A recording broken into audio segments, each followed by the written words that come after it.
Hello students, मैं आर्यन ठाकुर आपके सामने लाया हूँ मॉक टेस्ट 5। मॉक टेस्ट 5 में बेटा जो CGL का स्टूडेंट है, CHL का स्टूडेंट है या MTS के स्टूडेंट है या किसी भी स्टेट पीसीएस का एग्जाम के आपको देना चाहता है तो वो आज हमारे साथ जुड़िए। और आज मॉक टेस्ट 5 में बहुत अच्छे क्वेश्चंस आपके साथ डिस्कस करने वाले हैं। अगर मॉक टेस्ट के सहारा से अगर आप आगे की पढ़ाई,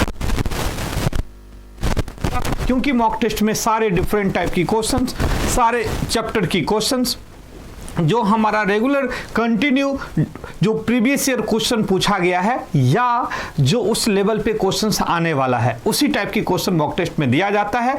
और डिफरेंट चैप्टर और डिफरेंट टाइप की क्वेश्चंस हमें पूछा जाता है। जब हम मॉक टेस्ट करवाते हैं बच्चे को तो पूरा रिवीजन हो जाता है। तो हमारे साथ जुड़ने के लिए जब जुड़ेंगे तो स्टार्टिंग से लास्ट तक जुड़िए। और आज हम मॉक टेस्ट 5 में क्वेश्चंस देखेंगे जो किस टाइप से हम आज आपके सामने क्वेश्चंस लाया हूं। अब देखोगे ये क्वेश्चन है बेटा, अगर क्वेश्चन देखना चाहेंगे तो निश्चित रूप से एक बार क्वेश्चन को देखिए, समझिए, फिर इसका आंसर देने की कोशिश कीजिए। जिस स्टूडेंट्स को अगर यहाँ पे समझ में आ जाए क्वेश्चन, निश्चित रूप से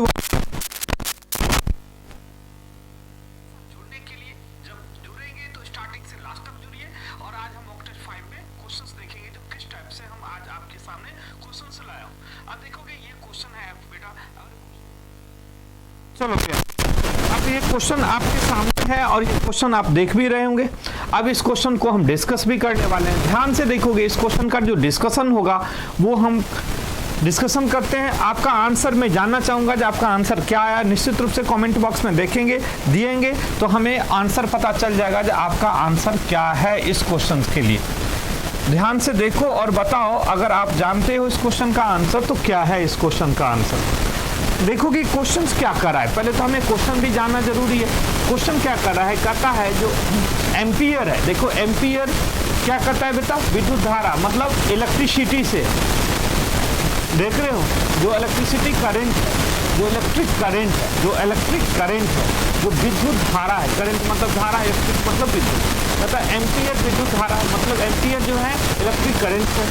तो यहाँ पे क्वांटम जो है वो किससे रिलेशन है, क्वांटम से हम क्या चीज़ को नापते हैं, क्या चीज़ को हम जानते हैं, उसका रिलेशन किससे है।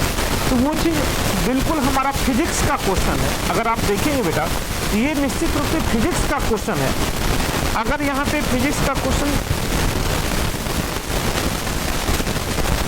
फिजिक्स की क्वेश्चंस को अगर हम लेके चलेंगे तो अगर यहाँ पे फिजिक्स वाले क्वेश्चन को देखेंगे तो इससे हम क्या चीज नापते हैं, यहाँ पे पानी की गहराई, डेप्थ ऑफ वाटर। पहला क्वेश्चन का आंसर क्या हो जाएगा, सॉरी इस क्वेश्चन का आंसर क्या होगा, फर्स्ट ऑप्शन होगा। जो फैथम से हम क्या नापते हैं, पानी की गहराई नापा जाता है। डेप्थ ऑफ वाटर हमें चेक किया जाता है कि पानी की गहराई कितना है। ठीक है जी, ये आंसर होगा। बहुत अच्छी बात है, कोई परेशानी नहीं। चलिए अगला क्वेश्चन की अगर हम बात करते हैं तो दूसरा क्वेश्चन आपके लिए क्या है, देखोगे यहाँ पे सेकंड क्वेश्चन। अब यहाँ पे देखोगे एनालॉजी से क्वेश्चन क्या है बेटा, एनालॉजी का क्वेश्चन। एनालॉजी की क्वेश्चन करते हैं। यहाँ पे क्या कहता है, AKP से दिया है 11, 21, 256। तो LNO से क्या होगा, क्या आपके दिमाग में क्या चल रहा है, आप एक बार देखोगे इस क्वेश्चन के लिए क्या इसका आंसर होगा। आपके लिए आंसर मैं जानना चाहूँगा जो आपका आंसर क्या है। ध्यान से देखो इस क्वेश्चन को और बताइए इस क्वेश्चन का आंसर क्या है। साउंड का प्रॉब्लम आ रहा है, ठीक है, मैं एक बार चेक करता हूँ।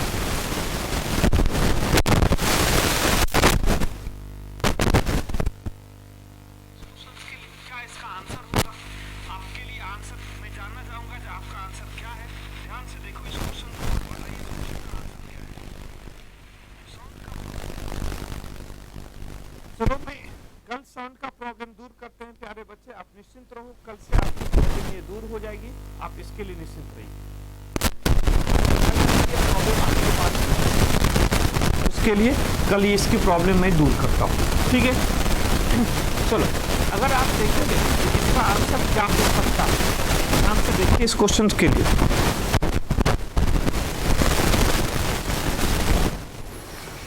तो यहाँ पे ध्यान से देखो प्यारे बच्चे, अगर हम क्वेश्चंस को आंसर जानना चाहेंगे, जिस क्वेश्चन का आंसर क्या होगा, तो आपको पता है यहाँ पे देखो, यहाँ पे इसकी वैल्यू देखो, यहाँ पे इसकी वैल्यू को चेक करेंगे। इसकी वैल्यू क्या है बेटा, 1 है, इसका वैल्यू 11 है और इसका वैल्यू 16 है। तो यहाँ पे 1 का मतलब यहाँ पे 1 का स्क्वायर है, यहाँ पर 11 है तो 11 का स्क्वायर 121 है, और यहाँ पे 16 है तो 16 का स्क्वायर 256 है। मतलब जो अल्फाबेट है ये अल्फाबेट का यहाँ पे डिजिट वैल्यू का स्क्वायर है। ए है तो 1, 1 का स्क्वायर, के है के का 11, 11 का स्क्वायर, यहाँ पे पी का 16, 16 का स्क्वायर 256। तो यहाँ पे जो वैल्यू है वो 12 है, 14 है और 15 है। तो 12, 14 और 15 का स्क्वायर जो होगा वही आंसर होगा। ठीक है ना जी। 12, 15 और 14 का जो आंसर होगा, 12, 14, 15 का जो आंसर होगा वही आंसर होगा। तो एक बार बताओगे आप, ध्यान से देखोगे, यहाँ पे 12 का स्क्वायर, यहाँ पे 12 का स्क्वायर कितना होगा बेटा? 144 होगा। ठीक है ना। यहाँ पे 14 का स्क्वायर कितना होता है? 196 होता है। और 15 का स्क्वायर कितना होगा? 225 होगा। तो 144, 196, 225। अब ऑप्शन क्या होगा? 144, 196, 225। ऑप्शन नंबर बी इसका आंसर होगा। ऑप्शन नंबर बी इसका आंसर होगा। क्लियर है?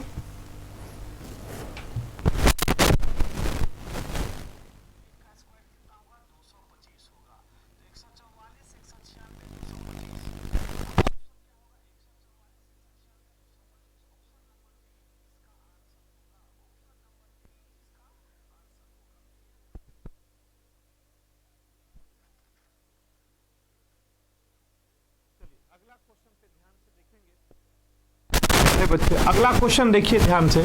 नेक्स्ट क्वेश्चन क्या है भाई? ये रहा अगला क्वेश्चन आपके लिए।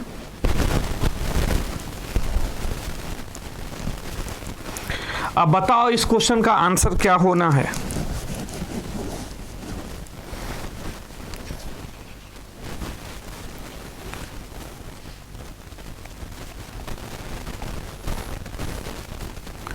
चलो, कल से साउंड की प्रॉब्लम मैं दूर करने वाला हूं। आज का ले लो क्लासेज, इसके बाद फिर कल से दूर हो जाएगा।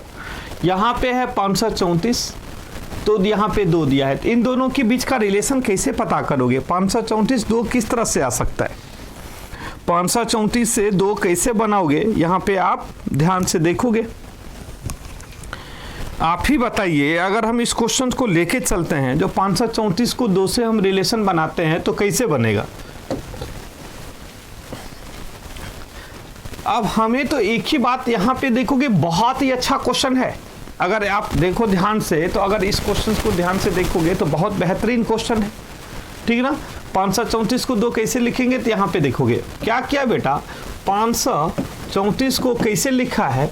5 + 3 और अपॉन 4, इस 4 को यहाँ रख दिया है। टोटल कितना हो जाएगा? 8/4 = 2। देख रहे हो? अब यहाँ पे देख रहे हैं 5, 3 को यहाँ पे रखा है, 5 + 3, इस 4 को अपॉन में रख दिया है, तो यहाँ पे 2 आ गया। इस टाइप से क्वेश्चंस को सॉल्व किया गया। ठीक है ना जी। अब देखोगे आगे क्या होगा। अब हमें यहाँ पे किसका रिलेशन ऐसे करेंगे जो 2 आ जाए। तो अगर हम देखेंगे यहाँ से तो नहीं होगा, 5, 5, 10, 10 को 3 से डिवाइड करेंगे 6 नहीं आएगा, 8, 8, 16, 16 को 4 से 2 नहीं आएगा, 9, 9, 18 को 9 से 2 से करेंगे, आंसर डी होगा। कैसे बेटा? यहाँ पे 999 है। 999 को हम क्या करेंगे? 9 + 9 और अपॉन 9, मतलब इन दोनों को यहाँ पे सम करके इसको यहाँ पे सम करेंगे, तो 18 में डिवाइडेड 9 कितना हो जाएगा बेटा? 2 हो जाएगा। तो ऑप्शन नंबर डी इसका आंसर हो जाएगा। आप एक बार देख लो इस पूरे क्वेश्चंस को, पूरे क्वेश्चंस को आप एक बार देख लीजिए और आंसर बताइए। ठीक है जी।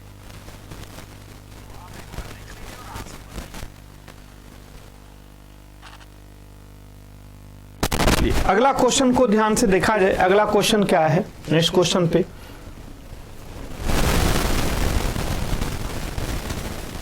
नेक्स्ट क्वेश्चन कहता है बेटा, जो निम्नलिखित प्रश्न में दिए गए विकल्पों में से उस विषम शब्द को चयन कीजिए। अब कहता है इस 4 में से एक को अलग करना है बेटा, इस 4 में से एक को अलग करना है। अब कैसे अलग करोगे? इस क्वेश्चन को हम कैसे अलग कर सकते हैं? ध्यान से देखिएगा इस क्वेश्चन को। अगर आपको अलग करना है तो आप कैसे अलग करोगे?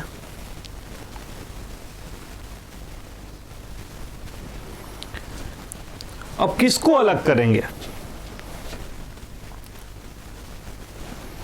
देखोगे मेरे अकॉर्डिंग प्यारे बच्चे आंसर डी होना चाहिए। क्यों? क्योंकि देखो बेसबॉल जो है वो आउटडोर गेम है, बाहर खेलने वाला है। जो फुटबॉल है वो भी बाहर खेलने वाला गेम है, आउटडोर गेम है। हॉकी है, यह भी बाहर खेलने वाले गेम है, मैदान में। लेकिन जो स्नूकर है वो स्नूकर इंडोर गेम है, अंदर में भी बैठ के स्नूकर को खेल सकते हैं, इंडोर है। तो ये जो 3 है बेटा वो आउटडोर गेम है, ये बाहर हम खेल सकते हैं। ये स्नूकर जो है वो आउटडोर गेम है, सॉरी इंडोर गेम है, ये अंदर ही घर में बैठ के खेल सकते हैं। तो इस 4 में से एक को अलग करना होगा, तो हम किसे अलग करेंगे? इसमें 4th नंबर आंसर होगा। ठीक है जी, चलिए अगला क्वेश्चन पे देखिएगा ध्यान से। कहता है निम्नलिखित प्रश्न में दिए गए विकल्पों में से विषम अक्षर को चुनिए। विषम यहां पे हो गया, ये क्लासिफिकेशन का क्वेश्चन बेटा। क्लासिफिकेशन का मतलब होता है वर्गीकरण, मतलब इस 4 में से एक को अलग करना है।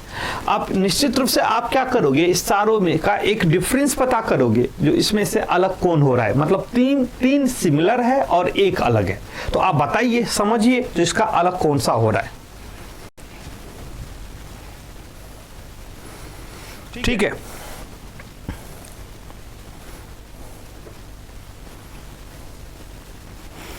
चलते हैं, देखते हैं इसमें से अलग कौन है। अगर आप देखोगे इसकी डिजिट वैल्यू को फिक्स कर दो, इसकी डिजिट वैल्यू को फिक्स करो तो पता चल जाएगा सब कुछ। ठीक है, आप कैसे करोगे? यहां पे ध्यान से देखोगे, यहां पे इसकी वैल्यू 2 है, इसकी वैल्यू 15 है और इसका वैल्यू 8 है। तो तीनों के बीच का गैप कितना है? 13 का गैप है और 7 का गैप है। मतलब 13 का गैप है और 7 का गैप है ना जी। यहाँ पे देखोगे, यहाँ पे 5 है, यहाँ पे 18 है, यहाँ पे 11 है। तो 18 5 13, 13 5 18, 13 का गैप है, 7 का गैप है ना भी, 11 7 18। क्लियर है? अब यहाँ पे देखो, यहाँ पे 8 है, यहाँ पर 21 है, यहाँ पे 15 है। तो 13 8 8 3 11, यहाँ पर 13 का गैप है, यहाँ पे 6 का गैप है, 15 6 21। ठीक है बेटा। अब यहाँ पर देखो 11 है, 24 है और 17 है। तो देखो 11 13 24 और यहाँ पे 24 7, मतलब इसमें 13 और 7 का गैप है, इसमें भी 13 और 7 का गैप है, इसमें 13 और 6 का गैप है, इसमें भी 13 और 7 का गैप है। तो ऑप्शन सी नंबर इसका आंसर होगा बेटा। क्या आंसर होगा? ऑप्शन नंबर सी इसका आंसर होगा। Clear concept? कोई परेशानी किसी को भाई?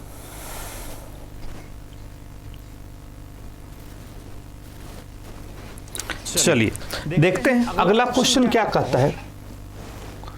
अब यहां पे क्या कहता है, निम्नलिखित प्रश्न में दिए गए विकल्पों में से विषम शब्द को चुनिए। अब इसमें से विषम को अलग करना है, तो किसे अलग करेंगे? यहां पर दिया है 145, 463, 581 या 651। अब इसमें से एक को अलग करना है। आप किसी न किसी आधार पे अलग कर सकते हो, किसी न किसी आधार पे अलग कर सकते हो। तो किसे करोगे आप अलग? आप समझने की कोशिश करेंगे, देखोगे ये प्राइम नंबर है, ये अभाज्य संख्या है। 463 एक प्राइम नंबर है, जबकि इसमें से कोई भी प्राइम नंबर नहीं है। तो हमें एक को अलग करना हो तो हम अभी किसको अलग कर सकते हैं बेटा? बी को अलग कर सकते हैं। किसे अलग कर सकते हैं? बी को अलग कर सकते हैं। ठीक है ना जी, क्लियर हो गया? क्योंकि बी जो है 463 वो है प्राइम नंबर, अभाज्य संख्या, और कोई भी अभाज्य संख्या इसमें नहीं है। चलिए अब यहां पे देखोगे, कहता है दिए गए शब्द को उस क्रम में व्यवस्थित करें जिसमें वे शब्दकोश में आते हैं। शब्दकोश का मतलब होता है डिक्शनरी, जो इंग्लिश डिक्शनरी होता है, जैसे ए से लेके जेड तक का जो अरेंजमेंट है। तो कहता है इस वर्ड को अरेंज करना है डिक्शनरी के अकॉर्डिंग। जब आप डिक्शनरी के अकॉर्डिंग अरेंज करेंगे तो इसमें से कौन सा सीक्वेंस मिलेगा वो चीज आपको बताना है। ए नंबर मिलेगा, बी नंबर मिलेगा, सी मिलेगा या डी मिलेगा।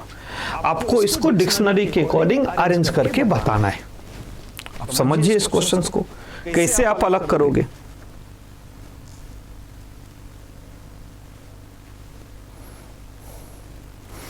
ठीक है जी। अब इसको अलग करेंगे तो हम कैसे इसको अलग करेंगे, किस आधार पे अलग करेंगे? आपको डिक्शनरी निश्चित रूप से आना चाहिए। अगर डिक्शनरी आ रहा है तो आप कभी भी अच्छे से अरेंज कर सकते हो। देखोगे, चलो मेरे साथ यहाँ पे जुड़िए और यहाँ पे देखते हैं जो डिक्शनरी को हम कैसे अरेंज करेंगे। एक बार बच्चा, निश्चित रूप से प्यारे बच्चे, मैं एक भी बात करना चाहता हूँ, इस चैनल को एक बार सब्सक्राइब जरूर कीजिए। अगर जो नहीं किए, एक बार इसको लाइक कीजिए, शेयर कीजिए प्लीज। ये रिक्वेस्ट है आपसे, जो एक बार इस चैनल को सब्सक्राइब जरूर कर लीजिए और शेयर भी कीजिए अगर आपको अच्छा लग रहा है, और लाइक जरूर कर दीजिए अगर क्लासेज अच्छे लग रहे हैं तो। चलो भाई, अब यहाँ पे देखोगे जो हम इसको अलग करेंगे तो कैसे अलग करेंगे। देखो सी सब में कॉमन है, क्या क्या कॉमन है देखोगे, ClO, देखोगे ClO, इसमें भी ClO, इसमें भी ClO, इसमें भी ClO, इसमें भी ClO, यहाँ तो सब में कॉमन है। तो यहां तक तो हम किसी को अलग नहीं कर सकते हैं, इससे आगे से पता चलेगा, क्योंकि जब तक अल्फाबेट चेंज नहीं मिलेगा वहां से हम अलग नहीं कर सकते। अब देखोगे ClOC है, इसमें ClOD है, इसमें भी ClOD है, इसमें भी ClOD है, इसमें ClOC है। तो पहले C आएगा या D आएगा? तो पहले C आएगा, पहले C आएगा। तो C किस किस में है वो चेक करना पड़ेगा। देखो C इसमें है, तीसरा चौथा पोजीशन पर देखना, चौथा पोजीशन C इसमें है और इसमें है, क्योंकि इसमें D है, इसमें D है और इसमें D है। तो पहले C वाले को अरेंज करेंगे, तो दोनों में C है तो हमें उसके बाद वाले लेटर देखना पड़ेगा। C के बाद वाला लेटर जो पहले ये आएगा या ये आएगा, तो CKLI, CKW है। देखो CKW है, यहाँ पे CKL है, तो CKL है और यहाँ पे CKW है, तो L पहले आएगा, W बाद में आएगा। तो पहला पोजीशन पर पहला है और पांचवा पोजीशन पे दूसरा है, पांचवें वाले फिफ्थ वाले दूसरा पोजीशन पर आएगा, क्योंकि इस दोनों में C है। तो C वाले लेटर के बाद इसमें L है, इसमें W है, तो L वाले पहले आएगा, W वाले बाद में आएगा। चलिए अब हम देखते हैं, ये और तीनों में D है। अब ये D है तो देखते हैं, देखोगे D के बाद P है, इसमें D के बाद D है, ठीक है ना जी। इसके बाद D के बाद P है, तो इसमें भी DP है, इसमें DP है, इसमें DD है। तो P पहले आता है या D पहले आता है? D पहले आता है, P बाद में आता है, तो ये पहले आएगा, तो तीसरा नंबर पर ये आ जाएगा। अब देखोगे DP इसमें भी है, इसमें DPA है, इसमें DPO है, तो A वाले पहले आएगा, तो फोर्थ नंबर पर ये आ जाएगा और फिफ्थ नंबर पर ये आ जाएगा।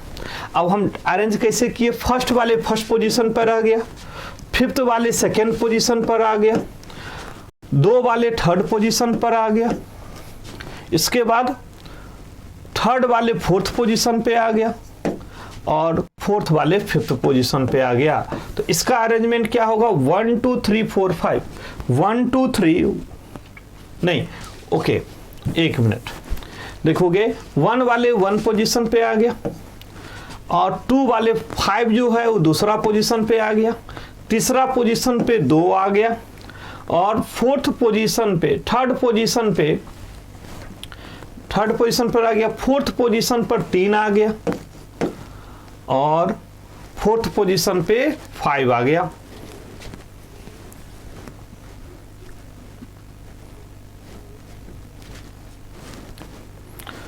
यहां पे आ गया। तो अब देखोगे 1 5 2 3 4, 1 5 2 3 4, 1 5 2 3 4, ऑप्शन नंबर ए इसका आंसर हो जाएगा, ऑप्शन नंबर ए इसका आंसर हो जाएगा। क्लियर है? चलिए इसके बाद वाले क्वेश्चन को देखते हैं। नेक्स्ट वाले क्वेश्चन देखो, डिक्शनरी के बाद वाला क्वेश्चन देखोगे, ये सीरीज का क्वेश्चन पूछा गया है। देखोगे यहाँ पे सीरीज का क्वेश्चन पूछा गया है, ये इस टाइप की सीरीज हमेशा पेपर में आता है ना जी। तो बताओ इस सीरीज का आंसर क्या होगा, है ना जी।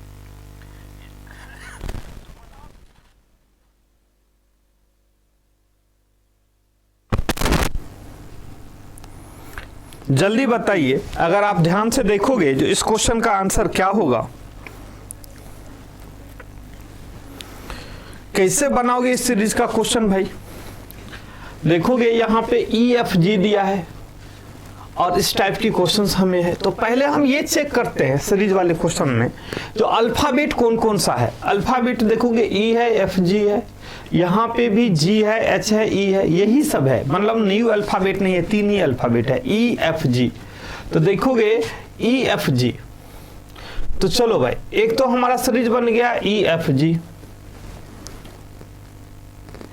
और HB है, एक है HB है, देखोगे यहाँ पर HB है, तो EFGH ये हमारा कंप्लीट सीरीज बन गया EFGH। चारों अल्फाबेट आ गया, 4 अल्फाबेट है। अब यहाँ पे डबल F है, तो यहाँ पे क्या होगा बेटा, डबल E डबल F, तब होगा डबल G। तो देखो डबल H, यहाँ पे देखोगे double E double F double G double H, यहाँ पे एक सीरीज ये बन गया। अब देखोगे यहाँ पे ट्रिपल G है, यहाँ पे कितना है बेटा, ट्रिपल G है, तो E की संख्या भी ट्रिपल होगा, ट्रिपल E, F की संख्या भी ट्रिपल होगा, ट्रिपल F, ट्रिपल G और ट्रिपल H। तो हमारे पास देखो कौन कौन सा जो खाली स्थान था उसमें कौन कौन सा हमने अल्फाबेट को अरेंज किया है। H लिया है, इसके बाद E लिया है, इसके बाद G लिया है, इसके बाद E लिया है, फिर F लिया है, फिर H लिया है। तो HEGEFH, HEGEFH, option number C इसका आंसर है, ऑप्शन नंबर C इसका आंसर है। ठीक है जी, समझ में आ रहा है। चलिए भाई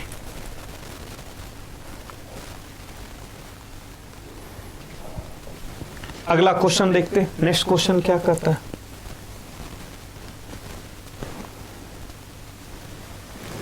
देखो यहाँ पे जो क्वेश्चन है वो 5 है, 13 है, 40 है, 104 है, अगला क्वेश्चन मार्क है।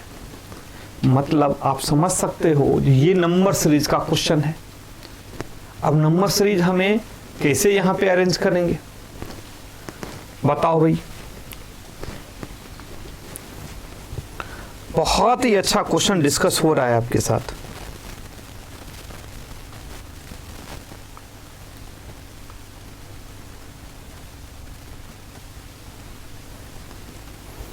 चलो भाई अगर आप ध्यान से देखिए इस क्वेश्चन में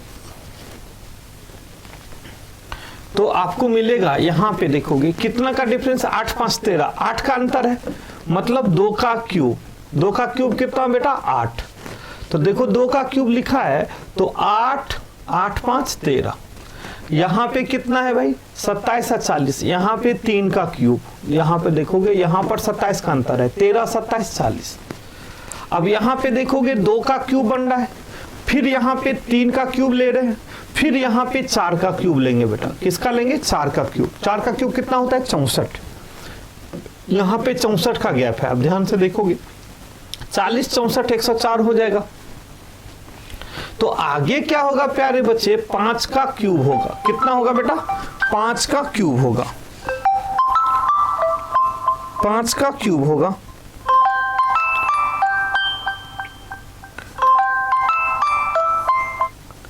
पांच का क्यूब होगा। 5 का क्यूब का मतलब हो जाता है यहाँ पे 125।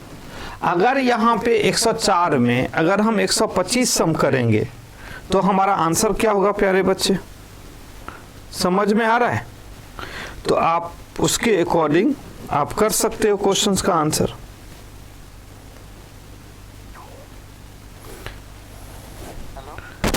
मैं क्लास ले रहा हूँ अभी ऑनलाइन, 10 बजे से 11 बजे तक क्लास है, तो मैं या तो 11 बजे के बाद कॉल करूंगा या कल कॉल कीजिएगा।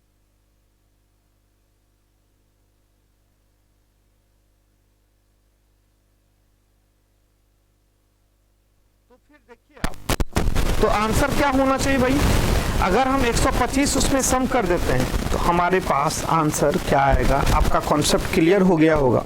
तो निश्चित रूप से 125 अगर तो हमारा पास क्या होगा 229, नहीं 25 4 29, 229, टोटल कितना होगा बेटा 229। ऑप्शन नंबर ए इसका आंसर होगा, ऑप्शन नंबर ए इसका आंसर हो जाएगा। क्लियर हो गया।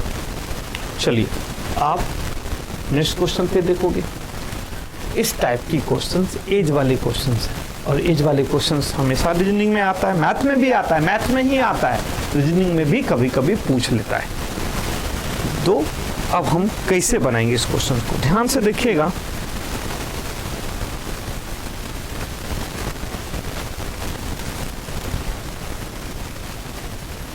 ठीक है, देखो क्वेश्चन का टाइप सारे टाइप का क्वेश्चंस होगा, निश्चिंत रहना, आप हर एक टाइप का क्वेश्चंस लाएंगे। जब मॉक टेस्ट आप पूरे कंप्लीट बनाओगे, उसके बाद आपको सारे टाइप की क्वेश्चंस मिलेगा। ठीक है, इसके लिए आप हमारे साथ पूरे मॉक टेस्ट में आप हमारे साथ जुड़े रहिए।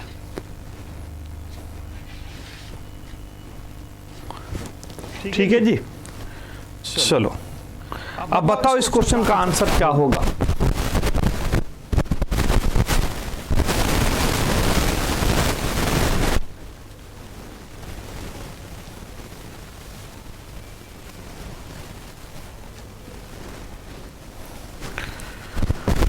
चलिए प्यारे बच्चे, इस क्वेश्चन को देखा जाए, जिस क्वेश्चन का आंसर क्या है। क्या आप आंसर देना चाहेंगे? चलो अब क्वेश्चन देखियो, क्वेश्चन में क्या कर रहा है, ध्यान से देखो। क्वेश्चन में क्या कहता है, अमन और अंकित की वर्तमान आयु का अनुपात 2:1, मतलब 2:1 है। वर्तमान आयु का अनुपात है। मान लो उसका एज जो आयु है, अगर हम आयु को x मान लेते हैं, आयु को x मान लेते हैं, तो जो रेशियो दिया है वो कितना दिया है, अमन का रेशियो दिया है 2। तो यहाँ पे अमन का क्या होगा भाई 2x, और अंकित का क्या होगा 1x। तो 1x मतलब x, और ये क्या हो जाएगा अंकित का, ये हो जाएगा अंकित का x हो जाएगा, क्योंकि 1 है तो x हो जाएगा। तो कहता है 2:1 है। कहता है उनकी वर्तमान आयु का योग 72 है, दोनों का योग 72 है वर्तमान।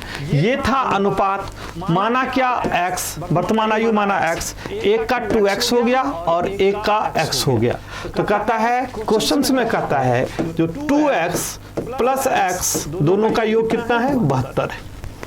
इसका मतलब है स्टूडेंट 3x बराबर 72। तो x बराबर कितना हो जाएगा, 72 को 3 से डिवाइड करोगे तो यहाँ पे क्या हो जाएगा भाई 24। तो x का वैल्यू क्या आ गया बेटा 24। ठीक है ना। तो कहता है 6 वर्ष के बाद अमन की आयु, 6 वर्ष के बाद अमन का आयु। तो अमन का वर्तमान आयु क्या है बेटा, अमन का वर्तमान आयु है 2x। तो 2x का वैल्यू कितना आ गया 24। 2 गुने 24 equal to 48।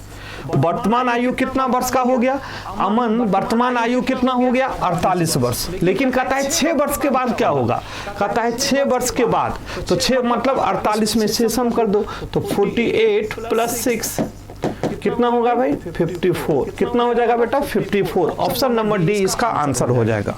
Option number D इसका आंसर हो जाएगा।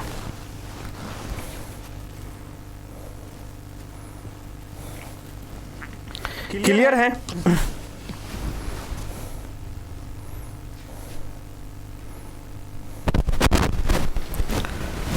ठीक है, कोई परेशानी नहीं।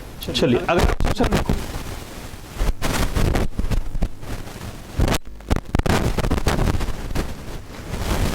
यहां पे देखिए नेक्स्ट क्वेश्चन,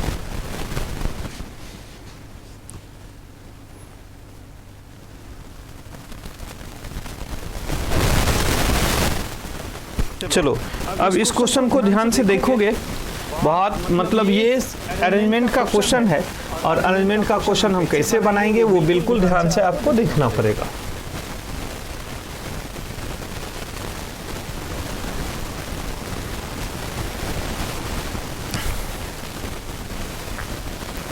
चलो भाई इस क्वेश्चन को आप देखिए ध्यान से। क्वेश्चन क्या कहता है, कहता है 5 लड़कियां हैं जिसका R, S, T, P और Q एक पंक्ति में उत्तर की ओर मुंह करके बैठी। ठीक ना। कहता है T पंक्ति के ठीक मध्य में बैठा है, जो T है वो पंक्ति के ठीक मध्य में बैठा है। ये क्वेश्चन है। तो चलो T को हम बीच में रखते हैं, T को अब यहाँ पर रख देते हैं, आगे पीछे हम कर लेंगे। टी पंक्ति के ठीक मध्य में बैठा है, बीच में। क्यू क्रमशः पी और टी के ठीक दाईं, कहता है क्यू क्रमशः पी और टी के ठीक दाईं और ठीक बाईं बैठा है। क्यू जो है पी और टी के क्रमशः दाईं और बाईं बैठा है, ठीक है ना। तो एक मिनट यहाँ पे देखेंगे, इसका मतलब है जो Q जो है, ध्यान से देखना, Q जो है वो P और T के बीच में बैठा है। तो अगर क्या कहता है, एक के ठीक कहता है P और T के ठीक दायां और ठीक बायां कौन बैठा है बेटा, Q। तो Q बीच में होगा P और T के, क्योंकि T तो ठीक मध्य में है, सबके मध्य में कौन है, सबके बीच में T है। और कहता है जो Q जो है P और T के ठीक दायां और बायां, एक के दायां और एक के बायां, तो T के बायां और P के दायां Q बैठा हुआ है। क्लियर है नहीं? S अंतिम छोर पर नहीं बैठा है, S का पोजीशन अंतिम छोर पे नहीं बैठा है। तो मान लेते हैं अंतिम छोर नहीं होगा तो इधर से नहीं होगा, तो मान लेते हैं S के बगल में कर देते हैं, क्योंकि 3 मेंबर आ गया, 5 मेंबर है तो चौथा इसको मान लेते हैं, ठीक है ना। तो कहता है S अंतिम छोर पे नहीं बैठा। R के बाएं तीसरे स्थान पर कौन बैठा, तो इसका मतलब बीच में अब कौन बचा, R। तो देखो 1 2 3 4 5 आ गया ना बेटा। अब यहाँ पे क्वेश्चंस क्या पूछा है, यही तो है, देखोगे इस 2 और के बीच में T बैठ गया, सब कुछ का हो गया। T और P के बीच में Q है, S सबसे लास्ट में नहीं बैठा है तो बीच में हो गया, और R यहाँ पे आ गया, क्वेश्चन अरेंजमेंट हो गया। अब क्वेश्चन क्या कहता है, क्वेश्चन में कहता है प्यारे बच्चे जो R के बाएं तीसरे स्थान पे कौन बैठा है, तो R के बाएं, तो बायां इधर होगा, 1 2 3, आंसर क्या होगा बेटा, Q। ऑप्शन नंबर बी इसका आंसर होगा, Q आंसर होगा।